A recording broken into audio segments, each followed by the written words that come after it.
Welcome everyone to today's webinar, Performance Reviews for Leadership, featuring Gayle Loving, a Principal Consultant for Performance and Succession Management at Cornerstone OnDemand. The Cornerstone OnDemand Foundation is excited to sponsor this presentation, and we thank you for attending. Before we begin, a few housekeeping items. To reduce background noise, all lines have been muted. Please note there is a chat box located in the lower right-hand corner of your screen. Please feel free to submit your questions at any time through this, as we will have a Q&A session at the end of the presentation. Today's session and the associated slides will be posted on the Cornerstone OnDemand Foundation website within 48 hours. You will receive a follow-up email with a link to these archives and information about the next webinar in this series. Please feel free to share this presentation with coworkers and friends. Before I hand it over to our presenter, I'd like to take a brief moment to introduce myself and the Cornerstone OnDemand Foundation as the host of this presentation.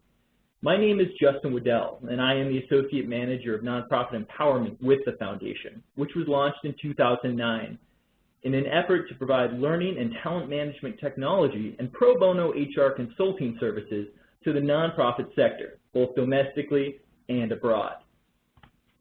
Today's webinar, Performance Reviews for Leadership, is part of a nonprofit webinar series designed to provide expertise and best practices related to human capital management for nonprofit leaders. This webinar series is an extension of the HR Pro Bono Core, a CSOD Foundation initiative which provides HR-related coaching and consulting to nonprofit organizations at no cost. The HR Pro Bono Core focuses its support in 3 areas: performance management, learning management, and succession management. If you are interested in learning more about how your organization can benefit from the services provided through the HR Pro Bono Core, please visit our website at cornerstoneondemand.org. Finally, today's presentation. This presentation is the second of a 2-part series that addresses the use of competencies for nonprofit leaders and evaluation of performance for nonprofit leaders, all to help nonprofits develop and retain leaders that will be able to be successful in the dynamic nonprofit sector. Now, performance reviews, in most people's minds, are bland, annual rituals that often serve as more of a logistical annoyance than something of any decent utility. But it doesn't have to be that way. Performance reviews can bring real value to your nonprofit, from reducing turnover to keeping your entire organization more aligned to and focused upon your mission. At the end of the day, it's all about whether you can instill them with real purpose. In 2011, Daring to Lead released a study that found that 45% of nonprofit executives did not have performance evaluations in the previous year. 45%, that number is staggering. And even for executives who did have performance reviews, only 1/3 of them thought them to be useful. If nonprofits hope to continue to have impact in their mission, this trend simply cannot continue. Leaders must be pushed to constantly develop, re-engage, and reevaluate what it means to be successful in their respective job functions. Without that productive dialogue, stagnation and unpreparedness are bound to follow. Today, we want to offer you the chance to begin to think critically about these issues and to provide you with a starting point to hopefully refine your own performance review process. I'm now going to turn it over to our presenter, Gayle Loving, to start off the presentation and help you begin your own journey to a more effective and purposeful performance review process. Gayle, thank you again for sharing your expertise today. I'll now pass it over to you. Thank you, Justin. Just a little bit about me before we start performance management.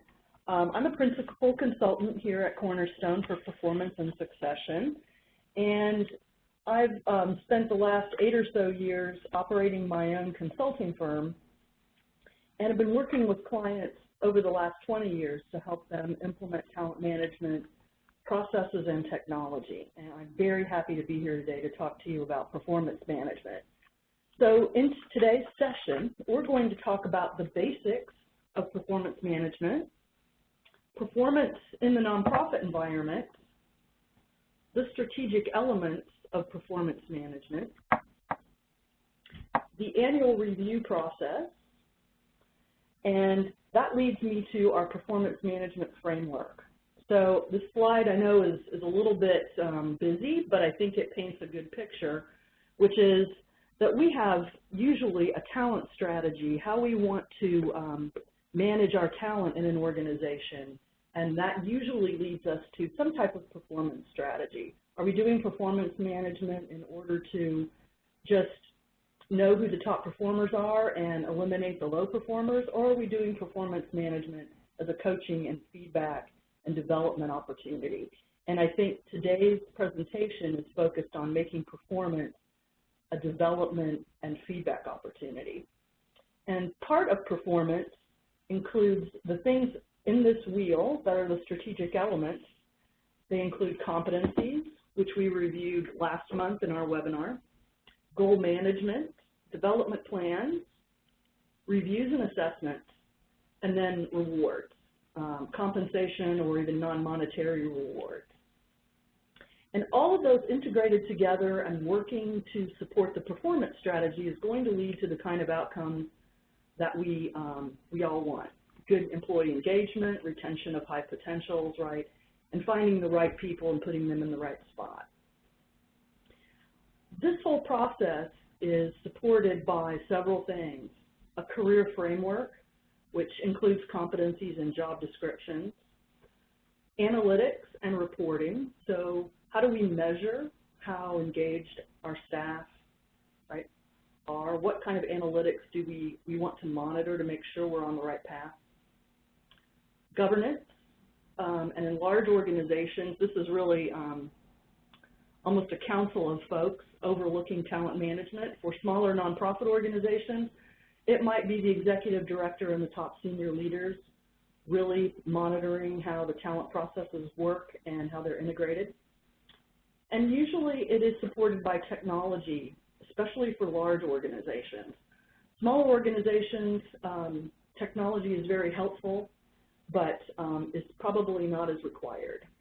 Okay, so when we're going to talk about performance management, let's try and keep this framework in mind as we move forward. So, employee performance management. This is going to help us align an employee's day-to-day work with business objectives. And I know some of these bullets are going to sound very for-profit, but they do translate. Provides visibility into performance expectations, helps us establish accountability, documents performance to feed compensation and career development. The current thinking is that a good performance discussion is also going to help us get insight into where an employee wants to go in their career, and we can really make sure we match opportunities with their desires. Highlight skill development and learning needed to progress within the organization. So if we're talking to an employee and they would like to become a program director, right, we need to be able to talk about the competencies and skills and experience needed to move into that role and then help that employee do that. Documents decisions for legal purposes and to manage risk. So effective performance management, I'm using a calendar view here. We have 4 different phases of performance management in general. Setting expectations, and this would be goal setting, in some cases setting goals that are aligned with the organization's mission. And this is something that we would look at outcomes at the end of the year and provide a rating. Also reviewing any competencies that might be in place. What does it take to be successful in this role? So we'd like to set expectations at the beginning of the year and then execute on the goals throughout the year. Then towards the end of the year, we would assess using a performance review or assessment, and then whatever reward is applicable there. So the other key piece here is a continuous focus on feedback and constantly calibrating performance. And what I mean by that is we want to move performance from being a once a year, I'm filling out a form and giving you a rating, to an ongoing discussion throughout the year on, are these goals still relevant? Are these still the right metrics? Are these still aligned with the mission? How can I help you complete those goals? Today, we're going to be focused very heavily on this assessment phase. We're going to make some assumptions that we have competencies in place and that we have a mission and we've aligned our goals to that mission, and we're going to talk about how we assess performance at the end of the year. Performance management includes several strategic elements, and the primary elements of performance include competencies, goals, development plans, reviews and assessments. And part of the review and assessment element is really the rating scale that we use and a process called calibration. And calibration is a bit of an advanced process, but it's worth talking about and understanding the value of, because if you can include it in your performance process, there's great benefit to be had there. So let's kind of talk about each one very briefly. What are competencies? These are the skills, behaviors, abilities that directly impact the performance of an employee. These are the things that make an employee successful in their role. And we like to use them as a way to assess how the employee is doing their job. How are they performing their responsibilities? It's a key piece of the performance review. Last month, we talked about competencies for leaders in the nonprofit area, and we talked about 8 different competencies.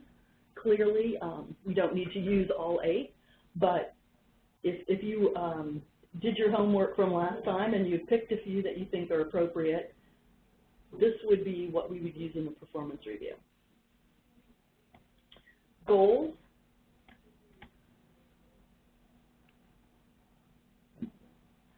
Goals are actually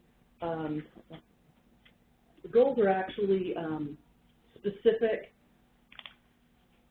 outcomes that we're expecting to achieve based on the mission. And so I apologize, the slide don't have the right definition here, but we'll talk about them anyway. Goals help managers evaluate what was achieved. So, for example, on my performance review, I may have 3 different goals that are part of my normal job, but they're a little bit of a stretch. And my achievement on those is going to allow my manager to assess what I accomplished last year and to what extent. So it's a key piece. SMART goals. I'm sure all of you have heard about the SMART acronym, but we really want to focus, if possible, on goals that are very specific. What needs to be accomplished? When does it have to be done? And what requirements and constraints are involved. Goals also need to be measurable.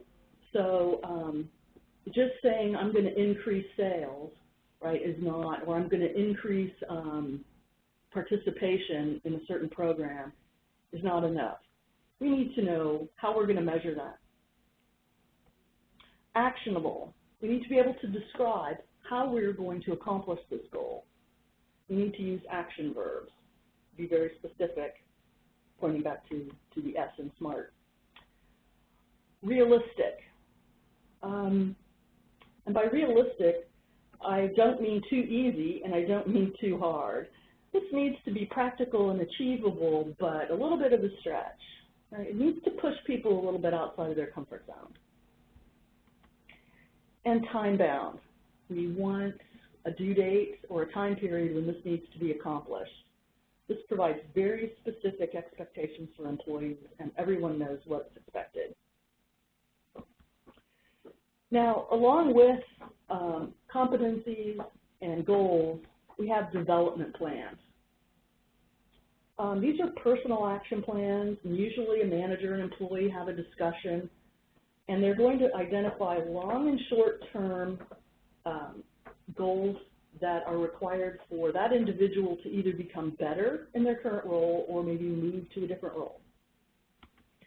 And so we're trying to identify the training and other types of experiential opportunities that we need to give folks to move them along in their career, and also close skill gaps we may have in our organization. I want to take a really brief moment to talk about performance goals versus development goals, because many times these are confused.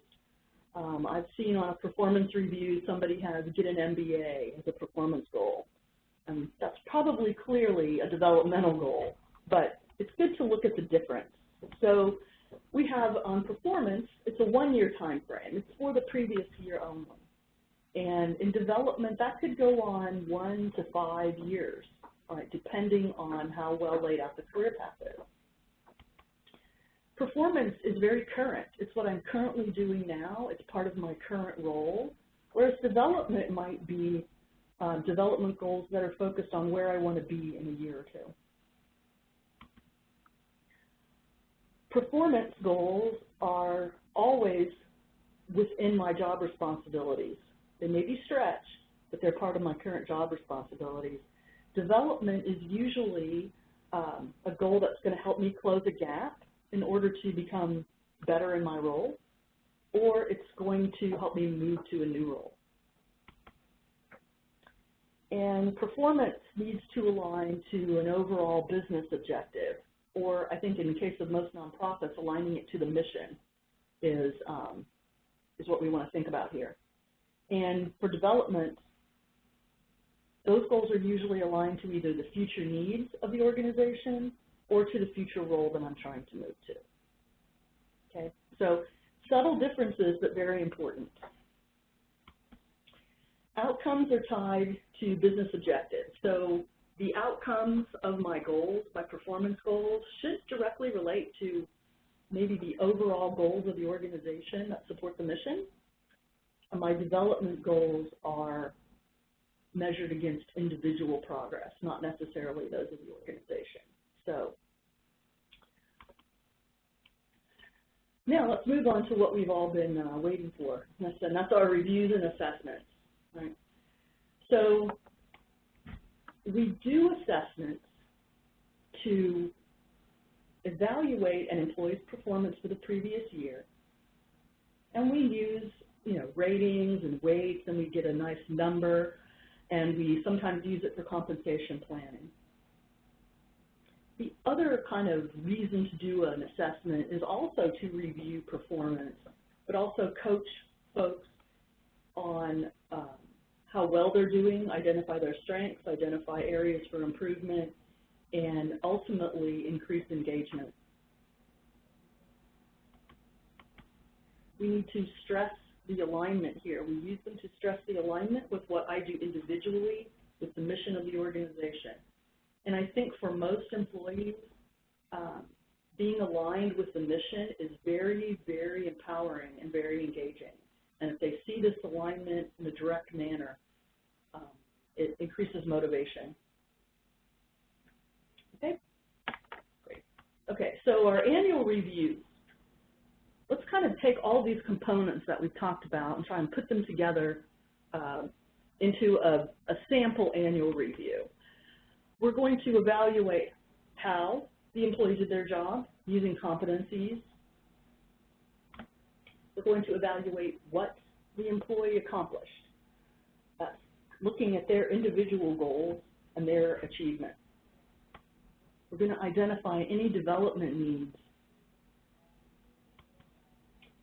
And it's also good to obtain feedback from peers.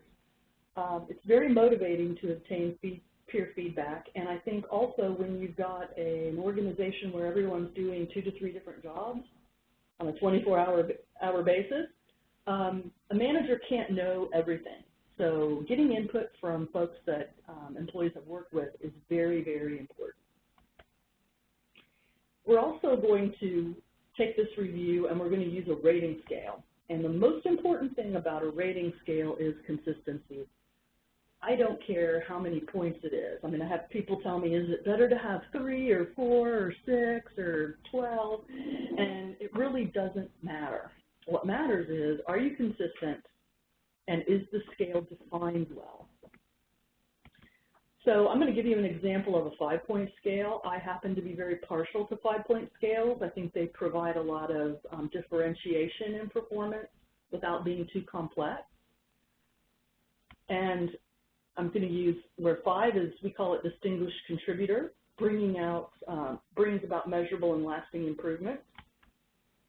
Number 4, a performance improver, contributes more than effective performance of essential functions. A valued contributor, an inconsistent contributor, which would be number 2. They're just inconsistent in how well they perform their job functions. And then number 1 is someone who is a non-contributor. Now, there are probably more soft terms for that, and companies usually decide what kind of label they want based on their culture. But what I think is important here is when you're using a 5-point scale, everyone complains that no one wants to give anybody a 3. And actually 3 is a great rating, right? It's a valued contributor. That means you're doing 100% of your job. You are exactly who you want in this organization. However, I think the human brain, after being in school, no one wants to be a C player. I think everyone equates 3 to C. And so what I think is important to get rid of that kind of notion is sometimes a lot of companies will just leave the number off of the review and only use the label and make sure that the label fully describes that this is a desired rating. And it won't happen overnight, but there are ways to kind of diminish that, that kind of angst around being a 3. Okay, so how is performance management different from nonprofits? Because most of the verbiage I've been using here has been very for-profit. We use it for a lot of our clients here at Cornerstone. You know, nonprofits are formed because people believe that they can have a positive impact on their community and the world. And this kind of leads to some issues in performance management in nonprofits. Many times, managers in nonprofits manage employees in a way that really reduces their ability to achieve. And one of those ways is kind of the martyr syndrome. We have a mission, and the mission is important, and I cannot buy you any pencils, or I am not going to, we just can't afford to spend a lot of money on making employees comfortable and making them feel good or whatever. And yes, resources are tight, but we need to really understand that folks that are empowered by the mission and are supported by their managers are going to ultimately achieve the mission and benefit those folks that they're there to serve. So we need to kind of loosen up a little bit on that. The other one is there's almost too much focus on the work of the organization. Managers focus a lot on getting the work done, but maybe not on helping people increase their job satisfaction, helping people do their work more efficiently. So this is an area that we need to really check ourselves on. This is also an environment where we need funding to survive. This isn't like the company gives you a budget every year, and this is very different, and it can be very scary certain times of the year when funding campaigns are going on, and how they go is very critical. So again, these are some things that make nonprofits very different from the normal corporate customers. And then I'm using kind of, it's not really a pun, but the mission is critical. Okay, so the mission is what's driving the organization, and so if we can focus our attention and our work on not only increasing employee engagement, but aligning them to the mission, I think we're going to be in much better shape. So let's talk about a couple of things we can do. We can change the focus to helping people work a little bit more effectively. Because I think, as I said earlier, if we have a motivated and challenged, fulfilled group of people supporting our community, they're ultimately going to benefit from that. We need to align our individual goals with the mission and vision.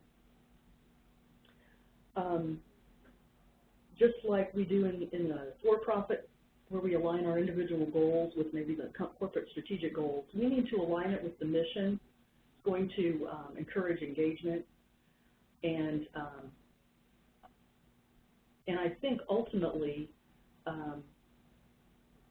it provides employees with a framework for doing their work on a daily basis. They're going to do it within the framework of I'm supporting the mission.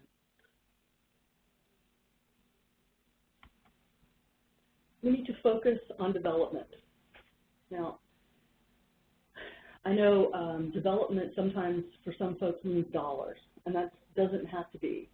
There are lots of different ways of doing development, but employees that feel like their managers are supporting them and helping them grow in their positions are more likely to stay with the organization and more likely to contribute.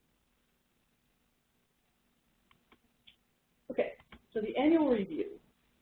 Let's talk about putting all of these together in an annual review format. So we talked about the how, the competency section, and I've just given you a very, very simple kind of representation where I've picked a few competencies, and as a manager, my manager has rated me on those and has made a comment that I'm pretty bad at business development. Okay, great.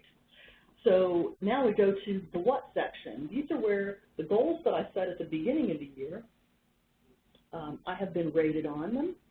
And as you can see, I got I recruited 13 volunteers, so I get more than a 3.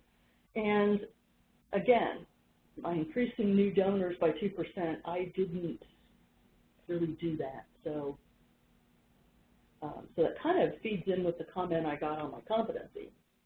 So because of that, for my development plan, my manager is going to ask me to increase my business development skills by networking with other development people in my area, right? And that is not going to cost me any money unless I have to pay for lunch, right?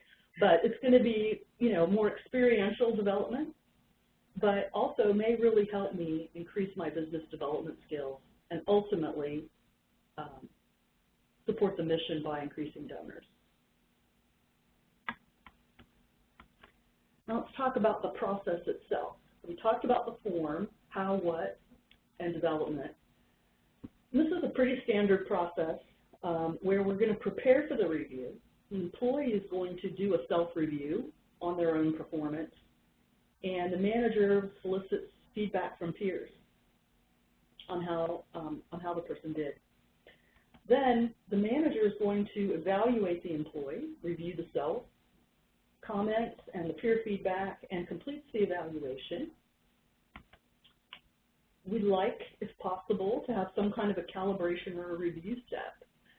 Now, we mentioned this earlier, but calibration is a mechanism for reviewing performance ratings of a group to make sure there's parity, fairness in rating competencies, and also it gives the executive director a chance to really understand the talent that's in their organization, understand where the high potentials might be, and understand who might need some additional development, or maybe who's ready for a promotion. So there's a review meeting to discuss the ratings, and we make adjustments if needed. And then there's a performance discussion where the manager sits down with the employee, reviews the performance review, talks about development plans that are needed, and then even starts talking about this year's goals. You know, we finished last year, let's talk about what we're going to do this year. So it's not just a backward-looking conversation, it's also a forward-looking conversation. We also talked about getting feedback, and I'm going to show you just a volunteer feedback form. The organization that I work with, their staff members send out volunteer feedback forms during performance review cycle to the volunteers that they work with. So not only do they get peer feedback from other folks in the organization, they may get it from a partner agency or from volunteers that they work with. It doesn't have to be a long document. In fact, any type of feedback form should be as short as possible because people are more likely to fill it out. But you can get some really great insights on how someone is performing their job from feedback. Okay. So let's talk about performance reviews and what we can do next. I think performance management can really help nonprofits. Everyone needs to do more with less, and this mechanism can really help us accomplish that. Most nonprofits are helping people with limited resources, and so I think we need to start helping ourselves a little bit here with performance management. So we look forward, really consider why you do performance management. I'm hoping that most of you don't do it just out of compliance. Think about doing it from an employee retention, development, and coaching perspective. Determine who needs to provide feedback on someone. So do you want to get feedback from within the organization? Do you need to go externally? Educate your managers on the need for continuous feedback. Once a year is not enough to keep someone engaged and moving forward and on task and aligned with the mission. So we have companies that require mid-year reviews. We have companies that do quarterly check-ins. Some of these things may fit with your organization and some things don't. And some managers may be very, very good at informal continuous feedback, and that's perfect. But we need to find ways to incorporate it throughout the year. So we need to discuss and take action on what is the format for the performance review. You can be as simple as what I showed you with some kind of how you do your job area, what you did, and development opportunities. It can be that simple. Develop the process and then decide, when am I going to implement it, and begin communicating why we do performance and what's expected. Are there any questions? And now we're entering the Q&A portion of today's webinar. Once again, if you do have any questions for our presenter, Gayle Loving, you can submit them in the chat box at the lower right-hand corner of your screen. We already have a few that have come in, so